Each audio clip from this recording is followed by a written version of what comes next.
students, I am back with my new topic, that is poverty, which is from class 12th of Indian Economy Development. ठीक है students, तो आज का जो हमारा टॉपिक है वो पावर्टी के ऊपर है कि meaning of poverty and types of poverty and causes of poverty. Students, आप सबको पता हमारे भारत जैसे देश में आज के समय में या वैसे भी अगर हम देखें सर्वे किया जाए तो हमारे देश में गरीबी एक अपने आप में एक बहुत बड़ा जो है अभिशाप बन चुका है। इतनी गरीबी है हमारे भारत देश में कि ये टॉपिक तो अपने आप में इस पूरी बुक का इम्पॉर्टेंट टॉपिक है ही। कि अब देखा जाए थी कि गरीबी है क्या, मतलब हम इसको प्रॉपर किस तरीके से डिफाइन करेंगे अगर हमारा टॉपिक एग्जाम में आता है। स्टूडेंट्स, गरीबी देखा जाए तो पहले के समय में हमारे पास 3 जरूरतें होती थी, बस रोटी, कपड़ा और मकान, जिसको हम कहते थे food, clothing, shelter. But today's time जैसे जैसे ह्यूमन नीड्स बढ़ती जा रही हैं तो वो हमारी जो वांट्स है 3 ना होकर 5 हो गई। बेसिक स्टूडेंट्स, मैं बेसिक मिनिमम रिक्वायरमेंट्स की बात कर रही हूँ। उसमें हमारे पास food, clothing, shelter, housing and education, 5 जो हमारी बेसिक मिनिमम रिक्वायरमेंट्स हैं वो आजकल बन चुकी हैं। तो स्टूडेंट, जो मतलब दोज पीपल जो इन 5 जरूरतों को भी नहीं पूरा कर सकते उनको हम सही मायने में गरीब ही कह सकते हैं। ठीक है, तो अगर हम इसकी पावर्टी की डेफिनेशन लिखेंगे तो उसमें क्या लिखेंगे? Poverty is the inability to fulfill the basic requirements of life. Basic requirements of life means food, clothing, shelter, education, housing. मतलब कोई आदमी या कोई भी पर्सन कम से कम इन 5 जरूरतों को भी नहीं पूरा कर सकता। बाकी थिंग्स तो हमारी जो है वो एक्स्ट्रा हो जाती हैं, उनको हम गरीब कहेंगे। ठीक है स्टूडेंट्स, तो हम अपनी डेफिनेशन में देखते हैं। Poverty is the inability to fulfill the minimum requirements of life, food, clothing, shelter, education and health. If these minimum needs are not fulfilled, the man undergoes pain and suffering. जो इंसान अपनी ये 5 जरूरतें पूरी नहीं कर सकता वो दुख सहन कर सकता है, वो गरीब कहलाता है। अगर हम अपने देश की बात करें तो हमारे जो ये सारे खर्चे, सारी जरूरतों को अलग अलग कैटेगरीज में डिफाइन किया गया है, वो हमारी जो टाइप्स ऑफ पावर्टी में आ जाता है। स्टूडेंट्स, तो हमारा जो कोर्स में है वो है हमारी 2 वेरिएंट्स ऑफ पावर्टी। अब अगर हम वेरिएंट्स ऑफ पावर्टी की बात करें तो उसमें हमारे 2 टॉपिक आते हैं। First is relative poverty and second is absolute poverty. Students, relative poverty क्या होता है? देखो, अगर हमें इन 2 टॉपिक अलग अलग टॉपिक को मतलब याद करना है एग्जाम के लिए तो हम उसको कैसे याद करेंगे? देखो, रिलेटिव पावर्टी क्या होता है? देखो, अगर आपको इस टॉपिक को याद करना है तो अगर हम जनरली लाइफ में बात करें, रिलेटिव पावर्टी मीन्स क्या? देखो, घर में अगर कोई हमारे घर में कोई भी मेहमान आता है, कोई भी गेस्ट आता है, तो आपने मोस्टली देखा होगा हमारी जो सोसाइटी या हमारी जो फैमिलीज हैं उसमें जब भी कोई गेस्ट आता है तो हमेशा एक बात जरूर होती है। वो किस चीज की होती है? कंपैरिजन की, है ना? कि भाई देखो, चाचा का बेटा कितना बढ़ गया, तुम कहाँ पर हो, उनका फलानी का बेटा कहाँ हो गया, तुम कहाँ पर हो। मतलब जब भी रिश्तेदारी की बात आती है तो वो किस चीज की बात आती है? कंपैरिजन। सेम अगर आपको रिलेटिव पावर्टी याद करना है तो उसका मतलब क्या है? मतलब अगर हमें अपने देश को कंपैरिजन करना है अदर कंट्रीज के साथ, जहां कंपैरिजन की बात आ जाए तो वो कौन सी पावर्टी होगी? Relative poverty. फॉर एग्जांपल आप कुछ भी ले लो, जैसे मुझे अपने से जो मैं लीनियर पर्सन के साथ कंपैरिजन करना है पावर्टी के या अपने स्टैंडर्ड ऑफ लिविंग के हिसाब से, अब हम उसको बोलेंगे रिलेटिव पावर्टी। मीन्स जिस पावर्टी को अगर हम अदर कंट्रीज, अदर स्टेट, मतलब अदर दूसरे देशों के साथ कंपैरिजन करते हैं तो उसको हम रिलेटिव पावर्टी के कैटेगरी में रखेंगे। सेकेंड हमारा है स्टूडेंट्स एब्सोल्यूट पावर्टी। देखो, हमारे भारत देश में मोस्टली जो पावर्टी पाई जाती है वो एब्सोल्यूट पावर्टी पाई जाती है। अगर एब्सोल्यूट पावर्टी की बात करें तो उसके लिए हमारे पास ना एक छोटा सा बहुत इंपॉर्टेंट टॉपिक है पावर्टी लाइन। मतलब पावर्टी लाइन के हिसाब से ही हम मेजर करते हैं कि वो एब्सोल्यूट पावर्टी में किस तरीके से उसको डिफाइन करते हैं। देखो, फॉर एग्जांपल अगर हमारे भारत देश में इसमें भी 2 कैटेगरीज हैं, एक है रूरल, दूसरा है अर्बन। देखो, गांव के लोगों के हिसाब से 816 पर मंथ, यहाँ पर स्टूडेंट्स हम 816 पर मंथ की बात कर रहे हैं, नॉट अ पर डे। मतलब गरीब बंदा किसको कहा जाएगा? अगर हम गांव की लैंग्वेज में देखें कि मतलब जो बंदा 816 रुपए महीने खर्च कर लेता है, मतलब वो गरीब नहीं कहलाएगा।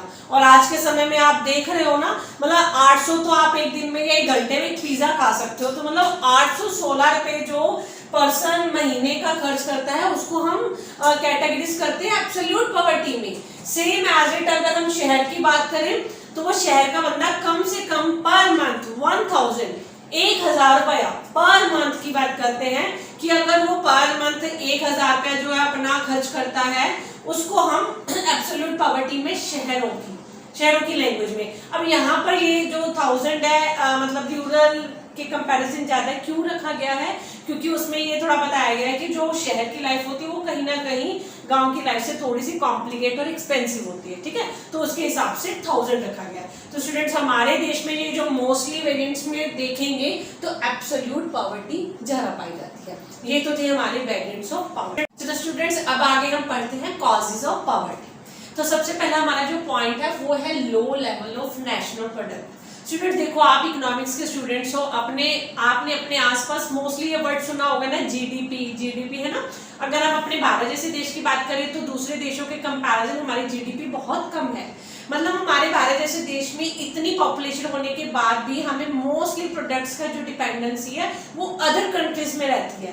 तो मतलब नेशनल प्रोडक्ट हमारे देश का इन कंपैरिजन टू पॉपुलेशन बहुत कम है। तो जिसकी वजह से हमारी मतलब भाई जिस देश में इतना नेशनल प्रोडक्ट कम होगा तो बात तो वही आ गई ना कि तो फिर देश के लोगों की इनकम अपने आप ही कम होगी।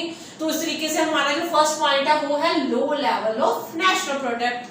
सेकंड जो हमारा पॉइंट है वो है लो रेट ऑफ ग्रोथ। स्टूडेंट जब भी हम एग्जाम में ये जो कॉजेज हो गए, मेजर्स हो गए, सजेशंस हो गए, मतलब माइंड्स में बहुत सारी वर्डिंग्स चलती रहती है, बट इसको हमें प्रॉपर वर्ड्स में कैसे लिखना है उसके लिए हम क्या करेंगे स्टूडेंट्स, ऐसे पॉइंट्स को हम फर्स्ट पॉइंट या सेकंड पॉइंट को आपस में कोरिलेट कर लेंगे, जिससे वो जो हमारी है ना मतलब प्रॉपर पॉइंट का एक्सप्लेनेशन बन जाए। तो हम जैसे मेरा सेकंड पॉइंट है लो रेट ऑफ ग्रोथ, तो इसको हम फर्स्ट पॉइंट से ही मतलब कोरिलेट कर लेते हैं कि भाई जिस देश में इतनी नेशनल प्रोडक्ट कम होगी वहाँ के लोगों की इनकम कम होगी, जहाँ इनकम कम होगी वहाँ सेविंग वगैरह सब कम होंगी, तो इस तरीके से वहाँ के देश की ग्रोथ भी अपने आप में कम होगी। तो मतलब ग्रोथ फिर कैसे होगी जहाँ मतलब नेशनल प्रोडक्ट ही नहीं होगा। थर्ड हमारा पॉइंट है हैवी प्रेशर ऑन पॉपुलेशंस।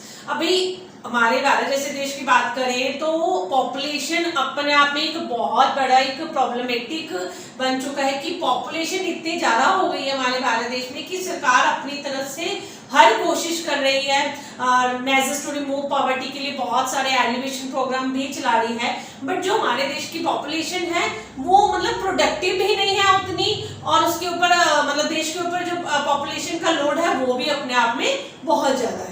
और नेक्स्ट पॉइंट है हमारा इन्फ्लेशनरी स्पाइरल।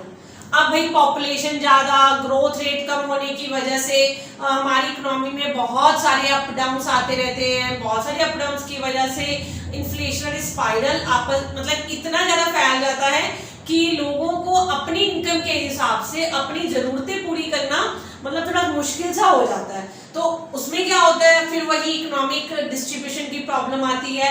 ऑलवेज जो स्टार्टिंग से ही रही है कि पुअर और पुअर होते जाते हैं, रिचर और रिचर होते जाते हैं। तो ये जो महंगाई की समस्या है उसकी वजह से भी हमारे देश में एक मतलब जो गरीबी है वो अपने आप में एक मतलब ब्रीड होती रहती है।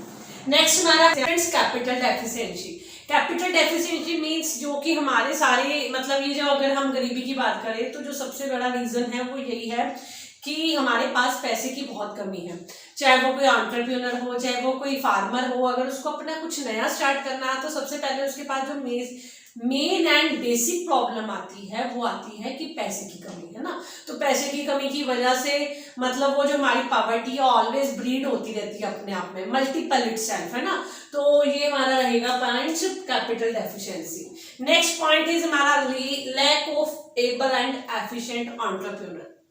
देखो स्टूडेंट्स, अगर हमारे देश में अगर बेस्ट इंजीनियर, बेस्ट डॉक्टर और बेस्ट कैटेगरी हम जिसको बोलते हैं ना टॉप के, तो वो हमारे सारे ये जो प्लेसमेंट वाली बात आती है कि जो फॉरेन से मल्टीनेशनल कंपनीज आती हैं तो वो हमारी ये सबसे बेस्ट चीजों को मतलब क्या कहते हैं ना मतलब खरीद लेते हैं। तो वो चीजें हमारी वो उसको जब ब्रेन ड्रेन हो जाता है, हमारे मोस्टली जो एंटरप्रेन्योर होते हैं अच्छे कैपेबल वो वहाँ फॉरेन में चले जाते हैं। तो इस तरीके से हमारे देश में ऐसा नहीं है कि बेस्ट नहीं है, बट वो वाली बात आ जाती है ना कि जो बेस्ट क्वालिटी है वो तो उधर चली गई और जो यहाँ रह जाते हैं वो कैपिटल डेफिशिएंसी ऑलरेडी है। और हमारे देश में और बहुत सारी ऐसी मतलब कस्टम्स हैं, बहुत सारी लिमिट्स हैं, रिस्ट्रिक्शंस हैं, उसकी वजह से मतलब वो उनकी उतनी ग्रोथ नहीं हो पाती। तो वो एबल एंड एफिशिएंट एंटरप्रेन्योर होते ना होने की वजह से यो जो हमारा जो भी प्रोडक्शन है वो इतने से अच्छे से ग्रो नहीं हो पाता। तो अगर हमें अपने देश में गरीबी दूर करनी है तो सबसे पहले हमें क्या प्रोड्यूस करना चाहिए कि मतलब अच्छे और कैपेबल डॉक्टर, अच्छे एंड कैपेबल प्रोड्यूसर, अच्छे एंड कैपेबल एंटरप्रेन्योर होने चाहिए। तो ये तो कमी रहेगी।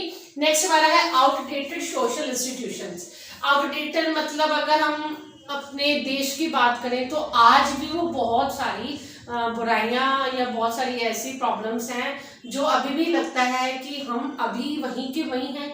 फॉर एग्जांपल विडो मैरिज है या चाइल्ड मैरिज है या जॉइंट फैमिली सिस्टम में बहुत सारी प्रॉब्लम्स हैं। और ये सारी प्रॉब्लम्स की वजह से ना मतलब हमारी जो ह्यूमन साइकोलॉजी माइंड की और भाई इनकम के पॉइंट ऑफ व्यू से तो वैसे ही हम ऑलरेडी बहुत पीछे हैं, बट माइंड और ये सोच की वजह से उनकी वजह से हम पीछे रह जाते हैं। तो ये जब तक रहेंगे तो ग्रोथ कैसे हो पाएगी भाई? एक पर्सन कब अच्छे से ग्रो हो पाता है, कब अच्छे से इनकम कमा कर पाता है, जब उसका माइंड बिल्कुल अच्छे से फ्रेश हो। तो ये जो इतनी छोटी छोटी हमारे देश में ये जो जितने भी बेसिक प्रॉब्लम्स हैं उनकी वजह से भी हम आगे नहीं बढ़ पाते और गरीबी वहीं की वहीं रह जाती है। And the next point is lack of infrastructure. आपको पता है जो हमारा इंफ्रास्ट्रक्चर है वो दो कैटेगरीज में डिवाइड होता है, economic infrastructure and social infrastructure. हमारे देश में रोड्स, बिल्डिंग, स्कूल्स, कॉलेजेस है ना, हॉस्पिटल्स, इन सब की कहीं ना कहीं कंपैरिजन अगर पॉपुलेशन से के साथ करें तो कहीं ना कहीं उन चीज़ों की कमी रहती ही है। अगर बेसिक चीज़ें हमारे देश में होंगी तो मतलब हम गरीबी तो बहुत दूर की बात है कि हम कैसे अपने आप को आगे ग्रो कर पाए। हम इन सारे जितने भी इंफ्रास्ट्रक्चर से लेकर हम एक छोटी सी बात रोड की ले लेते हैं। मैं एक एग्जांपल के लिए ले लेती हूँ। अगर हमारे देश में रोड अच्छी होगी तो सोचो स्कूल जाने वाले, कॉलेज जाने वाले, जॉब जाने वाले, उनका जो जाने का मतलब टाइम सेव हो जाएगा और वो मतलब इतना टाइम नहीं फील करेंगे। तो इस तरीके से वो अपनी जो मेंटल एबिलिटी के साथ साथ फिजिकल एबिलिटी के साथ थोड़ा सा और अच्छे से अर्न कर पाएंगे। ये छोटी सी एग्जांपल है और बहुत सारे ऐसे फैक्टर्स हैं जो हमारे देश में इंफ्रास्ट्रक्चर की कहीं ना कहीं कमी है ही। तो स्टूडेंट्स ये तो थे हमारे कॉजेज ऑफ पॉवर्टी। अब हम जो हमारी नेक्स्ट वीडियोस है उसमें हम देखेंगे how to remove poverty and government हमारी इन पॉवर्टी एलिवेशंस को कैसे दूर कर रही है। थैंक्स स्टूडेंट्स, मिलते हैं हम अपनी नेक्स्ट वीडियो के साथ।